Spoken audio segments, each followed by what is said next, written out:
미국의 국채금리가 또 폭발을 했어요. 야, 장난 아닙니다. 여러분 이거 한번 보세요. 10년물 국채금리가요 4.838%까지 올라갔습니다. 순식간에 쭉 올라갔죠. 야, 이건 되게 충격이라고 생각합니다. 지금 이 정도면요. 예, 이 정도면 점점 역대 최고치에 가까워지고 있어요. 지금 보세요. 예, 이게 2007년 8월 8일 이후에 16년 만에 최고치라고 했던 게 4.795%거든요. 그런데 4.838%도 이제 신고점을 다시 만들어낸 거예요. 신고점. 이 정도면 국채금리가 폭발이라고 해도 틀리지 않겠죠. 그 정도로 말입니다. 국채금리의 상황은 굉장하게 어렵다는 이야기입니다. 와, 저는 이런 것을 보면서요. 야, 시장이 진짜 이 정도밖에 안 돼. 이것은 어떻게 생각하면 진짜 충격적인 상황이 되겠는데 그런 생각 아마 여러분들도 하시고 저도 그렇게 생각할 수밖에 없는 구조다. 이렇게 저는 봅니다. 야, 진짜 난리도 아니죠. 난리도 아닙니다. 예. 왜 이렇게 국채금리가 올라갈까요? 우리가 간단하게 생각을 해보면 돼요. 예. 금리가 올라갈 때, 특히 채권금리가 올라갈 때는요. 예. 이게 쉽게 말하면 수요가 줄어드는 거, 수요가 줄어드는 거. 공급이 많은 겁니다. 일반적으로는요. 예. 미국 정부가 채권 발행을 많이 하잖아요. 과거보다가 예, 훨씬 많이 합니다. 뭐 이야기하면 일반적으로 말입니다.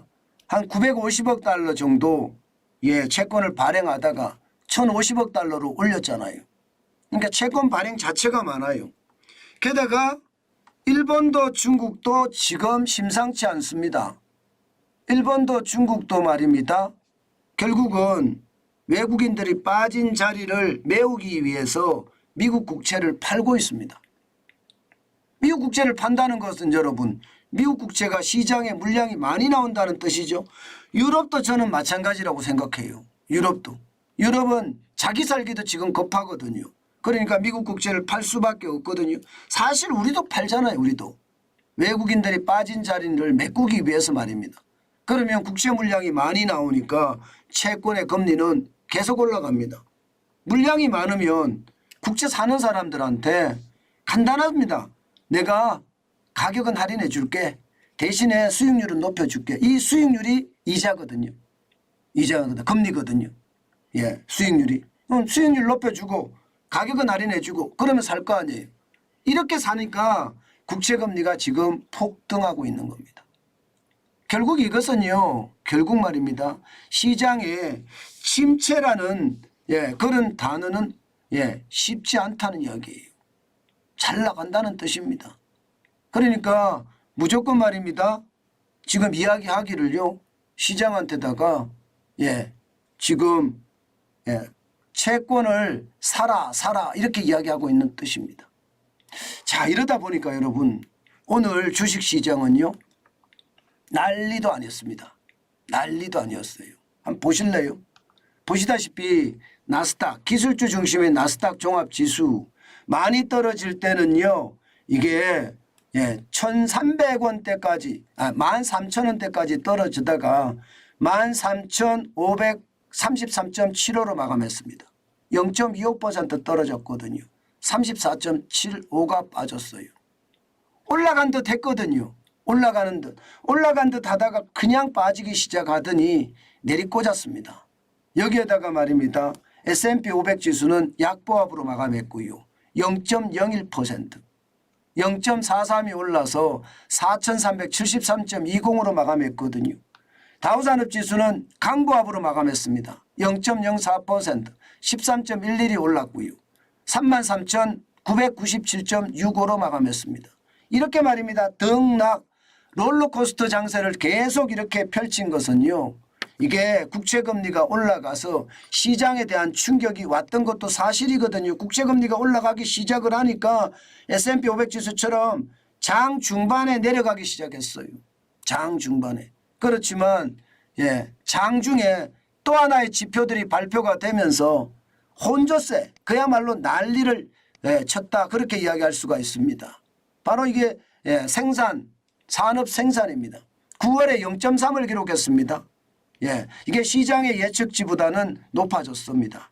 물론 7월에 1.0을 기록하지는 못했지만 8월에 0.0%로 사실상 0.4%가 조정돼서 떨어졌는데 9월에 0.3%로 올리니까 산업 생산이 좋아져서 이게 경기가 굉장히 화랑을 이루었다는 이야기가 됩니다. 여기에다가 소매 판매 지수는 6개월 연속 상승했습니다. 그야말로 소매 판매는 과열이다. 이렇게 이야기할 정도로 시장이 굉장히 잘 돌아갔거든요. 그러니까 시장은요 요즘 갈피를 못 잡고 있다 이렇게 생각하면 맞을 것 같아요. 일반적으로 말입니다. 아니 산업 생산이 올라가고 소매 판매 지수가 좋으면 시장은 활활 타오르는 게 정상이잖아요. 활활. 그런데 시장은 활활 타오르지 않고요.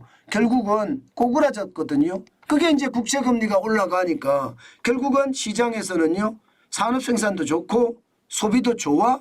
그러면 결국은 미국이 기준금리를 0.5%포인트 한 번은 올리겠네. 이게 피벗이 아니네. 이스라엘 중동에 전쟁이 나서 금리는 더 이상 안 올린다고 이야기했는데 시장은 그렇지 않은데 오히려 더 올릴 수도 있겠는데 이런 생각을 할 수밖에 없다는 뜻이에요. 결국 시장 전체로 봐서는요. 피벗은 또 좀 물 건너갔다가 아니라 조금 멀리 갔다. 뭐 그렇게 생각할 수 있는 지표다. 이렇게 생각합니다. 한번 더 두고 봐야 되겠지만 시장의 혼란과 또 시장의 어떤 다양성이라고 해야 되나요? 변화라고 해야 되나요? 변동폭이라고 해야 되나요? 이런 것들이 너무 심하기 때문에 투자는 진짜 조심하셔야 돼요. 어제는 많이 올랐잖아요. 오늘은 또 중립이에요. 중립 정도 되는 거죠. 좀 떨어졌긴 하지만 뭐 중립 이하라고 봐야 되겠죠. 내일은 또 어떻게 될까요? 내일은 또 올라갈까요? 시장이 이렇습니다. 변동폭이 왔다 갔다 이런 시장에는 여러분 절대 여러분들 투자하면 안 됩니다. 전문 투자자나 전업 투자자들은 투자할 수 있을 거예요. 이런 기회가 좋은 기회가 될 수도 있으니까요. 그러나 우리처럼 말입니다. 장기적으로 부자가 되고 싶은 사람들은 지금은 투자할 것이 아니라 현금을 쌓아놓고 기다려야 될 때다. 중동 전쟁이 앞으로 어떻게 전개될지 그 전개 과정을 보면서 우리는 시장에 맞게 대응을 해야 되겠다. 그 생각 다시 한번 여러분께 강조드립니다. 그만큼 말입니다.